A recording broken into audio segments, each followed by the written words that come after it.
Bismillahirrahmanirrahim. Alhamdulillahirabbil alamin wassalatu wassalamu ala asyrafil mursalin sayyidina Muhammadin wa ala alihi wa sahbihi ajma'in. Allahumma 'allimna ma yanfa'una wanfa'na ma 'allamtana wa zidna 'ilman yanfa'una. Amma ba'd. Meneruskan kajian atau bacaan kitab Adabul Islam fi Nizamil Usrah.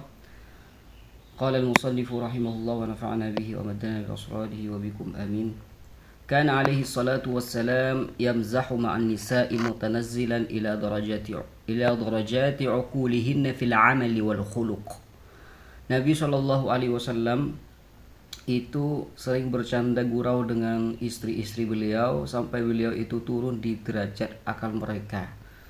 Jadi begitulah kehidupan Nabi Shallallahu Alaihi Wasallam, tidak memperlakukan perempuan itu dengan keras, tapi beliau memperlakukan istri-istri beliau dengan cara yang lembut. Bahkan beliau itu bercanda dengan istri-istri beliau. Sallallahu wasallam ala sayyidina Muhammadin wa ala alihi wa sahbihi wasallam. Rawa Abu Dawud wa Nasa'i wa Ibnu Majah min hadithi Aisyah radhiyallahu ta'ala anha bi sanadin sahih. Al-Imam Abu Dawud, Imam Nasa'i, Imam Ibnu Majah meriwayatkan satu hadis yang diriwayatkan dari sahabat Aisyah radhiyallahu taala anha, dan sanad hadisnya itu merupakan sanad yang sahih. Annahu alaihi salatu wassalam kana yusabiquha fil adu. Bahwasanya Nabi sallallahu alaihi wasallam pernah berlomba dengan Sayyidah Aisyah. Lomba lari gitu ya, lomba lari antara Sayyidah Aisyah dan Nabi Muhammad sallallahu alaihi wasallam. Fasabaqathu yauman, pada suatu hari Aisyah itu memenangi perlombaan, Nabi sallallahu alaihi wasallam itu kalah gitu. Wa sabaqaha fi ba'dil ayyam, lalu Nabi sallallahu alaihi wasallam di suatu ketika pernah mengalahkan Sayyidah Aisyah lomba lari. Lalu ketika Nabi Shallallahu Alaihi Wasallam menang, faqala Shallallahu Alaihi Wasallam, hadhihi bitilka, ini adalah balasanmu. Kan kemarin kamu sudah menang, nah sekarang saya menang, kata Nabi Shallallahu Alaihi Wasallam. Begitulah kehidupan keluarga Nabi Shallallahu Alaihi Wasallam.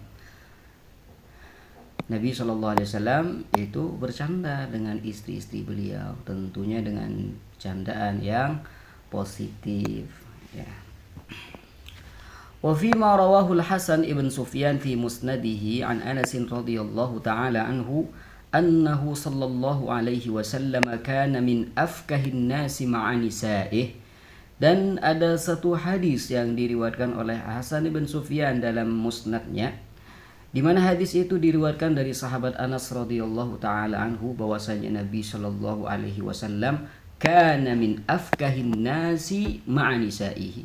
Kata sahabat Anas, Nabi sallallahu alaihi wasallam adalah laki-laki yang sangat humoris dengan istri-istri beliau. Suka bercanda Nabi sallallahu alaihi wasallam dengan istri-istri beliau. Subhanallah, subhanallah. Akhraj at-Tirmidzi an Abi Hurairah radhiyallahu ta'ala anhu annahu qala. Al-Imam At-Tirmidzi meriwayatkan satu hadis dari sahabat Abu Hurairah radhiyallahu anhu bahwasanya beliau Abu Hurairah berkata, qala Rasulullah sallallahu alaihi wasallam, Rasulullah sallallahu alaihi wasallam bersabda, akmalul mu'minina imanan ahsanuhum khuluqa. Paling sempurnanya orang yang beriman adalah orang yang akhlaknya itu baik. Di mana akhlak seseorang itu baik, maka imannya itu sempurna. Dan paling sempurna imannya adalah yang paling baik ya, paling mempunyai akhlak yang baik. Wa khiyarukum linisaihim. Dan sebaik-baik orang di antara kalian adalah sebaik-baik orang untuk istri-istrinya. Sebaik-baik kalian untuk istri kalian. Hadza, ini semua karena kita membahas tentang masalah bercanda ya pada istri, masalah bercanda dengan istri. Hadza wa husnun niyyati fil muda'abati matlub. Dan ketika bercanda dengan istri itu harus diniatkan dengan niat yang baik. Jadi niat yang baik ketika bercanda dengan istri itu merupakan hal yang dituntut lah gitu. Wafihi thawabun kabir.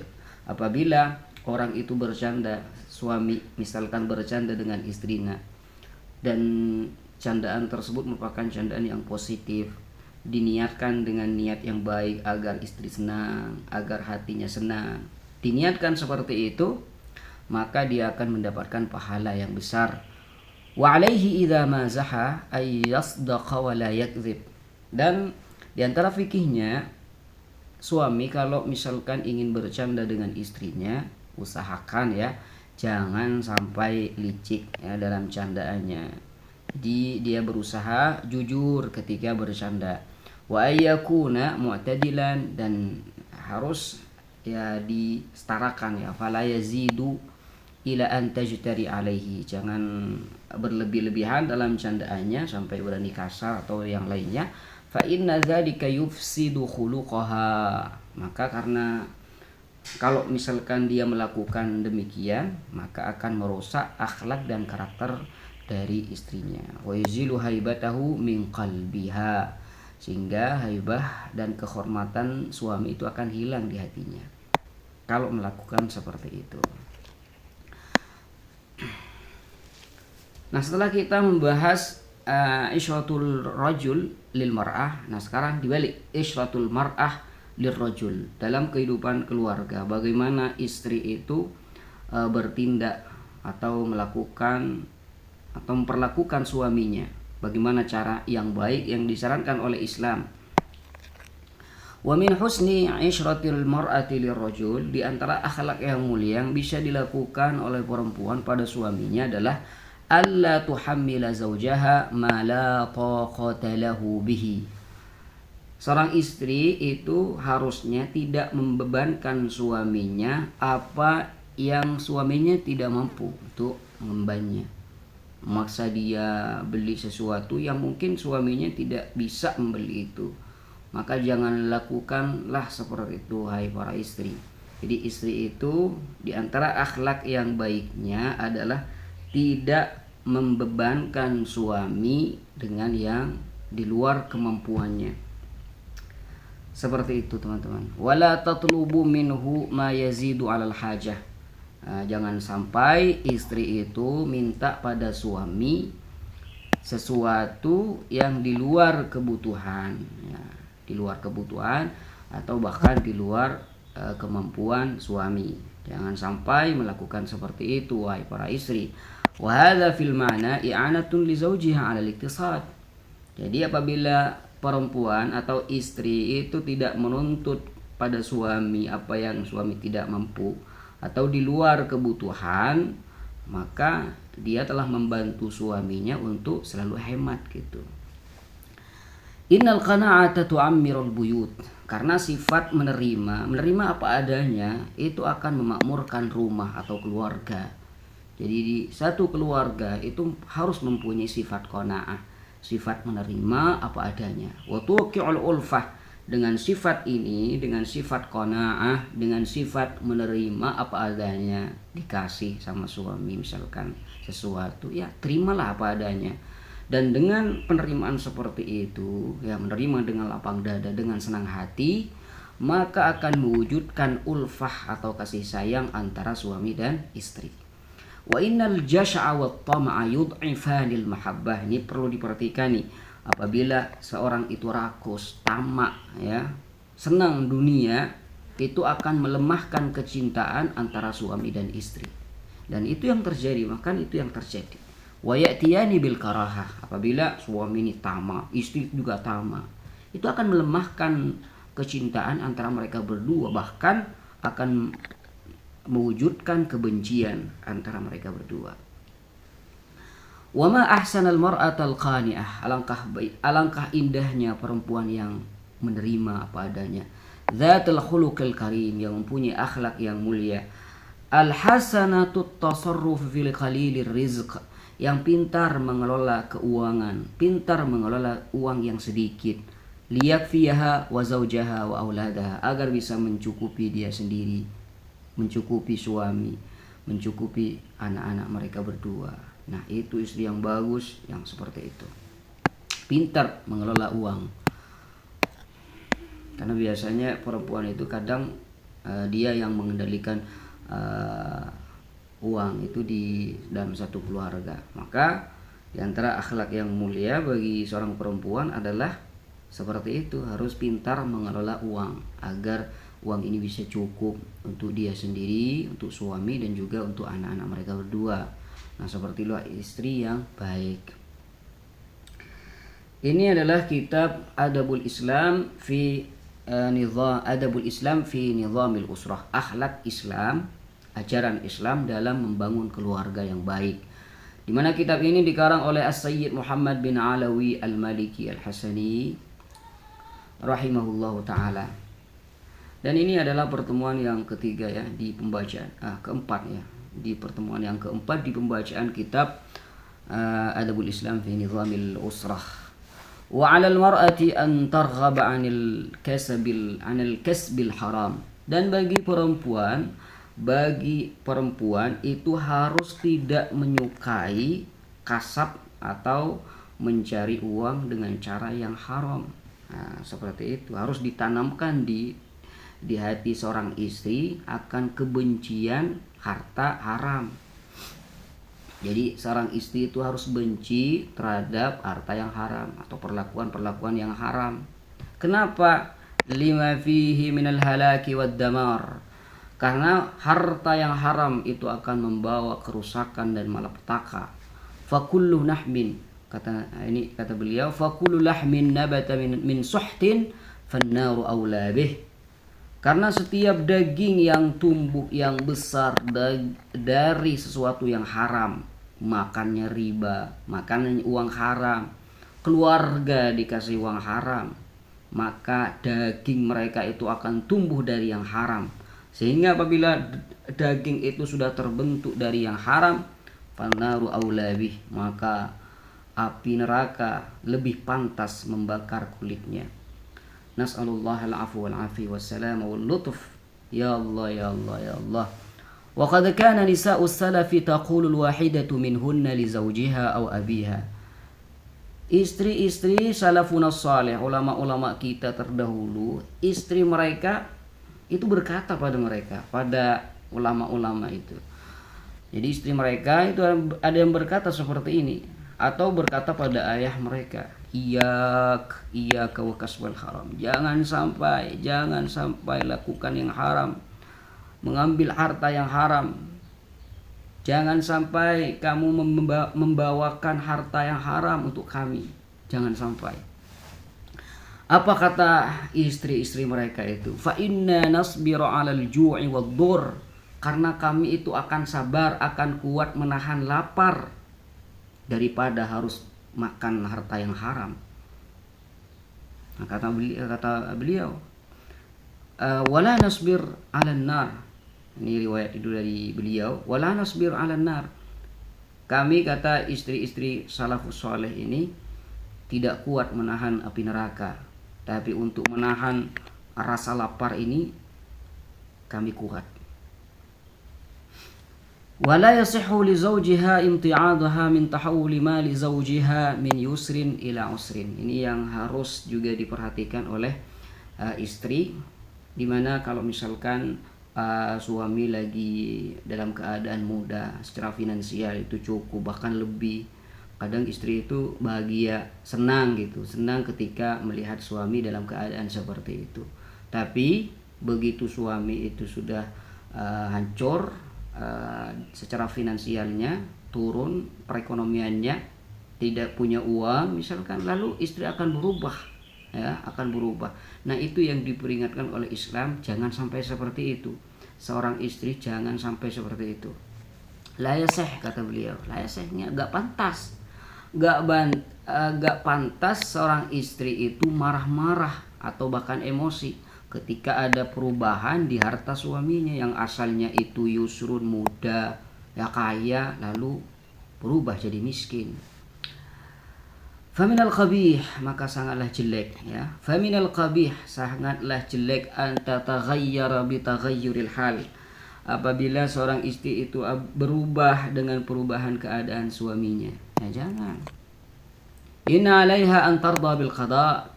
Seorang perempuan, seorang istri itu harus rela dengan takdir dari Allah Subhanahu wa taala. Wa an takuna li zawjiha fi shiddatihi kama kanat lahu fi rakha'ih. Dan seorang istri itu harus selalu ada untuk suaminya dalam keadaan sulit ataupun tidaknya. Jadi dalam keadaan sulit tetap bahagia, dalam keadaan tidak sulit ya tetap juga bahagia. Harus seperti itu istri. Wa asyhadu anna katsiran minal fadilat hadza haluhunna.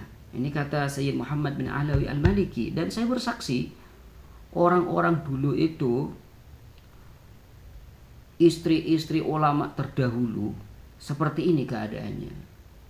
Dia tetap bahagia bersama suami, baik suami dalam keadaan yang sulit ataupun tidak, tetap bahagia. Yasbir, mereka bersabar. Alimatin anna intidhar al-faraj min afdalil ibadat. Dan mereka tahu dalam keadaan sulit tahu, dan mereka tahu bahwasanya menunggu jalan keluar dari Allah Subhanahu wa taala itu termasuk ibadah yang paling afdal. Ketika mereka dalam keadaan sulit, ya'khudna bi aidi azwajihinna. Istri-istri mereka itu menggandeng tangan suami mereka.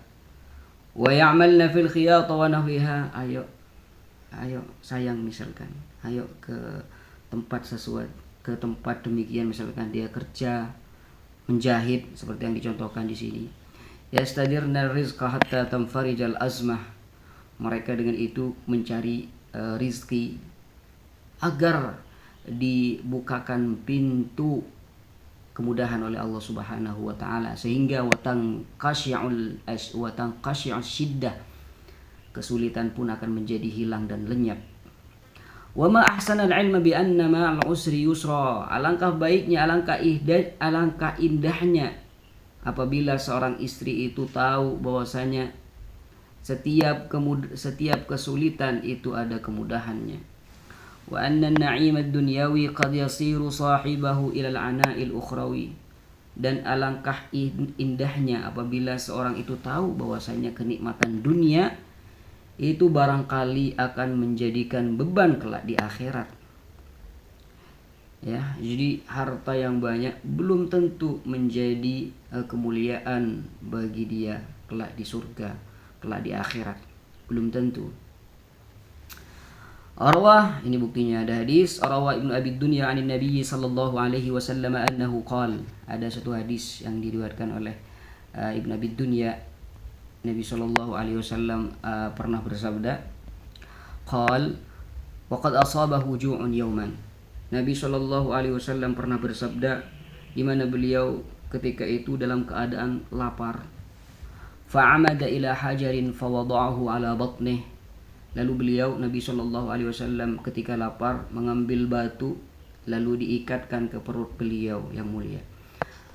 Lalu Nabi sallallahu alaihi wasallam bersabda, ala rubba nafsin na'imatin fid dunya ja'i'atun 'ariyatun yaumal qiyamah. Banyak sekali seseorang itu mempunyai kenikmatan di dunia, makan pun enak ya, minum pun enak, semua kenikmatan didapat ketika di dunia.